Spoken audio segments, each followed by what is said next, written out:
કેમ છો બધા? મારું નામ દર્શિતા છે અને હું કન્ટેન્ટ ક્રિએટર છું અને તમારી સાથે રોજ કન્ટેન્ટ ક્રિએશનના અને ડેઇલી બ્લોગ્સના વિડીયો શેર કરું છું. તો આ કોઈ કુકિંગ ચેનલ નથી. અત્યારે હું મારું રસોડું બતાવું છું ને હું કુકિંગ કરી રહી છું, એટલે હું કાંઈ રોજ રેસીપી શૂટ નથી કરવાની, પણ આજે એક અલગ રેસીપી છે.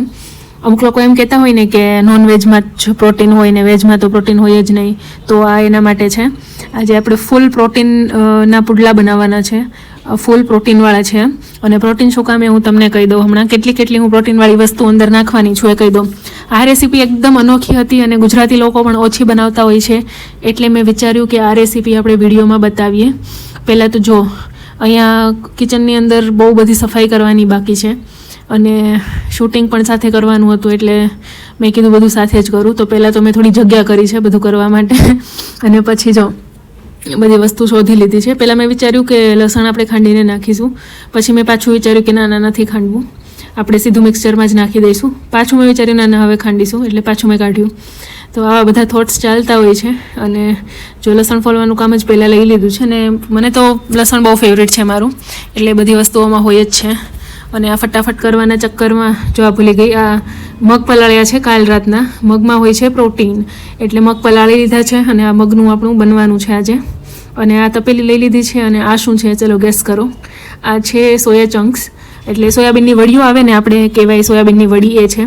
તો એ થોડી જ નાખવાની, કારણ કે એનો ટેસ્ટ બહુ પેલો હોય છે કડચા જેવો, એટલે એને ગરમ પાણીમાં પણ ઉકાળવી પડે. તો હમણાં ઉકાળીશ. મેં થોડીક જ નાખી છે અને તમારે પણ થોડી જ નાખવી જો તમે આ રેસીપી બનાવતા હોય ને તો. અને જો આ મરચાં લઈ લીધા છે અને બાકી તો લસણ છે, આદું છે. એટલે મગમાં પ્રોટીન હોય છે, સોયાબીનની વડી બતાવી એમાં પણ પ્રોટીન હોય છે. ચલો 2 વસ્તુ થઈ પ્રોટીનવાળી. ચલો એમાં બી મેં પાણી નાખી દીધું અને ગેસ ચાલુ કરીને એ બી ગરમ થવા મૂકી દીધી છે. એ બી ગરમ થઈ જાય એટલે મગની સાથે જ મિક્સરમાં નાખવાની છે, એ પણ હું તમને બતાવીશ. તો જો મિક્સરના પહેલાં ટબમાં નાખી દીધા છે મગ, અને નાખ્યા પહેલાં આપણે ખાવા તો પડે જ. મને ફણગાવેલા અને પલાળેલા મગ બહુ જ ભાવે છે, એટલે હું ખાઈ રહી છું. એટલે જો 1 વાર નહીં 2 વાર ઓકે ખાઈ લીધા છે. ડન. હવે કરી રહી છું આ. હવે આ એંગલ થોડો એવો છે કે ઉપર રાખું તો ફેસ દેખાય ને તો રસોડું ના દેખાય, તો અહીંયા રસોડું દેખાડવું વધારે જરૂરી છે, એટલે એ રીતે રાખ્યું છે. જો લસણ પણ નાખી દીધું અંદર, મરચાં પણ કાપીને હવે નાખી જ દેવાના છે અંદર, એટલે મરચાંના પણ કટકા કરી જ લીધા છે. આમાં મેં હળદર કે ચટણી કંઈ નથી નાખ્યું. મેં વ્હાઈટ કે ગ્રીન બનાવવાની ટ્રાય કરી છે અને તીખાશ માટે ખાલી મરચાં નાખ્યા છે. ચટણી આની અંદર મેં એડ નથી કરી. તો એ રીતે બનાવવાનું છે. જો આટલી વસ્તુ અંદર જતી રહી. હવે આદુના પણ મેં કટકા કરીને નાખ્યા છે. ને આજે મેં બતાવ્યું એ ચણાનો લોટ છે. તો જો આ આપણે ફ્રન્ટ કેમેરા, હવે બેક કેમેરા થઈ નથી રહ્યો, મારો હાથ ભીનો છે, તો હવે કરવાની ટ્રાય કરું છું. ઓકે હવે ફાઇનલી થઈ ગયો. તો જો આની અંદર આટલી વસ્તુ લઈ લીધી છે અને સોયાબીનની વડી પણ ગરમ થઈ ગઈ છે. હવે એને દબાવીને પાણી કાઢી નાખવાનું ને વડીઓ નાખી દેવાની આની અંદર. એટલે જો મિક્સર ઉપર મૂક્યું, ઉપર તો અત્યારે સરખું નહીં મુકાય, નીચે મૂકી દઉં છું. અને જો આ ચણાનો લોટ છે અને સોયાબીનની વડીઓ પણ ગરમ થઈ ગઈ છે. જો ત્રીજો ચણાનો લોટ, ચણાના લોટમાં પણ પ્રોટીન હોય છે. તો જો આજે જે બનાવવાની છે વસ્તુ, એમાં 3 એવી વસ્તુ છે જેમાં પ્રોટીન ભરપૂર છે. તો પછી આવી પ્રોટીનની વસ્તુ તમે ખાઈ જ શકો છો, જેનાથી તમને પ્રોટીન મળતું રહે. પછી જો મિક્સરમાં થઈ ગયો છે આનો બેટર. જો આટલું જાડું બેટર તમે બનાવી શકો છો. મેં આમાં થોડીક છાશ પણ એડ કરી છે. છાશના બાટલા ભર્યા જ છે આપણે, એટલે છાશ એડ કરી જ દેવાની. અને આમાં બી કરી છે ને હજી પણ થોડી છાશ એડ કરીશ જ. અને આમાં જે અંદર બધું ચોટ્યું છે એમાં જે પાણી નાખવાનું હોય, છાશ નાખવાની હોય ને એ ઉપરથી નાખી દેવાની, એટલે એ ક્લીન થઈ જાય. પછી છાશના બાટલા ગામડેથી આવેલા હોય એટલે એને હલાવીને જ વાપરવા પડે, કારણ કે છાશ અને આસ બે અલગ થઈ જતું હોય છે. તો કે મેં નાખી દીધી છે. અને ખાટું કરવા માટે લીંબુની કંઈ જરૂર નહીં. જો તમે ગામડાની છાશ વાપરતા હોય ને તો લીંબુ વાપરવાની જરૂર જ નથી, કારણ કે લીંબુ કરતાં પણ ખાટી આપણે ગામડાની છાશ હોય છે. તો જો આ બધું કરી લીધું. હવે આ બેટર નાખી દઈશ આની અંદર. હજી આ કાંઈ રેડી નથી થયું, હજી આમાં ઘણી વસ્તુ એડ કરવાની બાકી છે. છાશથી મેં કરી લીધું છે. હવે થોડું પાણી નાખીને જ કરીશ. આ ઉપરનું ઢક્કન પણ છે, એમાં બી બધું ચોટેલું છે, આની અંદર લઈ લઈએ. એટલે બધું સાફ જ કરતું જવાનું, એવું નહીં કે પછી જામીને ચોટી જાય ને ધોતી વખતે પણ આપણને પેલું થાય. અત્યારથી જ મેં બધું સરખી રીતે જ કરી લીધું છે. જો આ રીતે જ બધું કાઢી લેવાનું. ઓકે હવે આ રેડી છે. હવે આપણે કઈ વસ્તુ એડ કરીએ એ જોજો તમે. આમાં ચણાનો લોટ નાખવાનો. જો સોયાબીનની વડીમાં પણ પ્રોટીન હોય છે, પછી મગની દાળમાં પ્રોટીન હોય છે. જોડે સ્વાદ માટે લસણ, મરચું અને આદું નાખેલું છે. અને ચણાનો લોટ એમાં પણ પ્રોટીન હોય છે. એની ઉપરથી મેં થોડું જીરું નાખ્યું છે, ગરમ મસાલો એડ કર્યો છે. ગરમ મસાલો સારો લાગે છે એટલે હું એડ કરું છું. મીઠું એડ કર્યું છે. અને બસ મેં હળદર એડ નથી કરી કારણ કે મારે ગ્રીન બનાવવા હતા, અથવા તો વ્હાઈટ બને તો વ્હાઈટ અથવા તો ગ્રીન, એટલા માટે મેં એડ નથી કર્યું. ને જો આ રીતનું બેટર બને છે. અને આની ઉપર મેં થોડા અજમા અને પેલું આવે ને કાલી મિર્ચને શું કહેવાય, કંઈક કહેવાય તો ખરા જ, હા કાલી મિર્ચ નાખી છે. અને ગુજરાતીમાં શું કહેવાય એ કમેન્ટ કરજો. પછી જો આ રીતે એક મોટા વાટકામાં ઓઇલ લઈને ઉપર આ રીતે ફ્લેટ વાટકો હોય ને નાનો, એ મૂકી દેવાનો એટલે તમને લગાવતા ફાવે. પછી નોનસ્ટિક લોઢી મૂકી છે મેં. હવે આમાં છે ને મને તો આ બહુ જ ભાવે છે કોથમીર, એટલે હું વધારે નાખું છું, પણ તમે તમારા સ્વાદ અનુસાર નાખી શકો છો. એટલે કોથમીર મેં કાપી છે અને જોડે જોડે ગેસ પર લોઢી પણ મૂકી દીધી છે.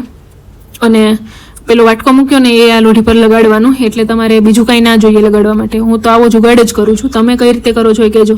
મને તાવેથાથી નથી ફાવતું, અને તાવેથાથી તો મને એવું લાગે કે આ નોનસ્ટિક લોઢી પરથી બધું જે નોનસ્ટિક મટીરિયલ છે એ બધું બહાર આવી જશે. એટલે હવે જો આ રેડી છે. મીઠું નાખ્યું છે મેં ઉપરથી કારણ કે થોડું મોડું લાગી રહ્યું હતું. અને આટલું જાડું બેટર બનાવીને મૂકી દેવાનું છે તમારે. પછી જો વાટકો હોય ને એ આવી રીતે કરી અને આવી રીતે તેલ લગાવી શકો છો તમે. આ બહુ જ ઇઝી રહે છે અને તેલ પણ સારી રીતે લાગી જાય છે. એટલું થયા પછી આ બેટર તમારે આની ઉપર નાખવાનું અને એને રાઉન્ડ શેપ કરી નાખવાનું. પહેલાં તમારે જેટલું જાડું ને મોટું બનાવવાનું હોય ને એટલું જ બેટર લેવાનું. જો નાનું બનાવવાનું હોય ને પતલું બનાવવાનું હોય તો ઓછું બેટર લેવાનું. આપણે તો નાનું ફાવતું જ નથી. જો જેટલું મોટું બને જેટલું જાડું બને એટલું સારું. અને હંમેશા મારાથી વધારે જ બેટર બની જાય છે. 2 જણા હોય 4 જણાનું બની જાય, 4નું બનાવે તો 8નું બની જાય. આપણેથી ઓછું બનતું જ નથી કંઈ. અને મગ તો મેં એટલી ટ્રાય કરી કે ઓછા પલાળો પણ વધારે જ પલળી જાય. આની પહેલાં મેં બનાવ્યું હતું ત્યારે આનાથી વધારે બનાવ્યું હતું. પછી મેં લાસ્ટ ટાઈમને કાઉન્ટ કરીને આ વખતે ઓછું પલાળ્યું, પણ તો પણ આ વખતે વધુ જ બન્યું છે 2 જણાને થાય એના કરતાં. જો આ રીતની ડિઝાઇન બની છે. આ પહેલું છે એટલે આવી ડિઝાઇન બની છે. બાકી બીજાથી હું તમને બતાવું કેટલી મસ્ત ડિઝાઇન બને છે. અને નોનસ્ટિક પેન છે એટલે કંઈ પેલું છે નહીં, બાકી આપણીથી તો કંઈ ઉથલતું છે નહીં. જો નોનસ્ટિક ના હોય ને તમારે ચોટેલું જ રહે છે, સાચું કહું છું. અને નોનસ્ટિક છે એટલે આપણે સારું છે. જો એક બની ગયું છે ને બીજું બની રહ્યું છે. અને જો આ બેટર ઘણું બધું છે. આમ ભલે ઓછું દેખાતું હોય પણ જો કેટલી મસ્ત ડિઝાઇન પડી, એવી ડિઝાઇન પડે છે. અને આ જો હવે આ હું ફેરવું છું, આમાં ડિઝાઇન જુઓ તમે. આ ટાઈપની ડિઝાઇન પડે એટલે એ ચડી ગયું. બીજી બાજુ પછી ઓઇલ લગાવી અને જ કરી લેવાનું. પછી તાવેથો મૂકવા માટે પણ આ જ જગ્યા છે. હવે અમે જો ખાવા બેઠા છીએ. આની જોડે મારી બેન કે દહીં ભાવશે તો દહીં લીધું છે અને કાંદા લીધા છે અને ગામડાની છાશ. મારા હાથમાં તો એ જ હોય, ગામડાની છાશ છે એ ભરી છે. અને કપ આખા ભર્યા નથી મેં, કારણ કે એને છે ને પાણી નાખવું જ પડે છે, એટલી ખાટી છાશ હોય છે. અને દહીં છે ને, દહીં જોડે બહુ જ મસ્ત લાગે છે. અને દહીંનું તમારે રાયતું બી બનાવું ને તો બનાવી નાખવાનું, પણ અમારા પાસે એવો ટાઈમ જ નહોતો. અને એટલે અમે દહીંમાં ખાલી નમક નાખી અને સ્મૂધ કરી નાખ્યું છે, પણ બહુ જ સરસ લાગતું હતું. જો આ રીતે એંગલ બતાવ્યો છે જેથી અમારા જે થેપલા બન્યા છે એ પણ દેખાય. અને જો મારાથી તો રહેવાતું જ નથી, છાશ તો તરત પીવી જ પડે. છાશ પી લીધી છે મેં. અને આ છે ચિયા સીડ્સ. જો એ ગયા. આ ચિયા સીડ્સ છે એ હું રોજ પીવો જ છું, એટલે મેં રાખ્યા છે. ને આમ પીવાનું ભૂલાઈ જાય છે, એટલે ખાતી વખતે જો મૂકી દઉં છું ટેબલ ઉપર એટલે ભૂલાય નહીં. અને જો મસ્ત છાશ છે. અને અત્યારે આ થેપલું અમે ખાવાનું સ્ટાર્ટ કરી દીધું. અને એકદમ ફૂલ પ્રોટીનવાળું ફૂડ છે. અને હા, દહીંમાં પણ પ્રોટીન હોય છે. તો જો અહીંયા 4 વસ્તુ એવી આપણે ખાઈ રહ્યા છીએ જેમાં પ્રોટીન હોય છે, એટલે મસ્ત લાગ્યું. જો મારી બેનને પણ ટેસ્ટ બહુ જ મસ્ત લાગ્યો છે. તો તમે પણ બનાવજો અને કમેન્ટ કરજો અને મોકલજો. કોઈને બનાવવું હોય ને તો વિડીયો અમને મોકલજો. તો જો આ મેં ખાવાનું સ્ટાર્ટ કરી દીધું. અને ફૂલ પ્રોટીન, અને દહીંમાં પણ પ્રોટીન છે. અને જો આ ફોનમાં અમે કંઈકનું કંઈક જોતા હોઈએ છીએ તો એ વિડીયો જ હું સ્ટાર્ટ કરી રહી છું.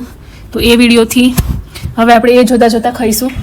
અને ખાઈ લીધા પછી અમે શું કરશું એ જોવા માટે ચાલુ જ રાખજો જોવાનું. અમે બહુ ઇન્ટરેસ્ટિંગ વસ્તુ કરવાના છીએ આજે.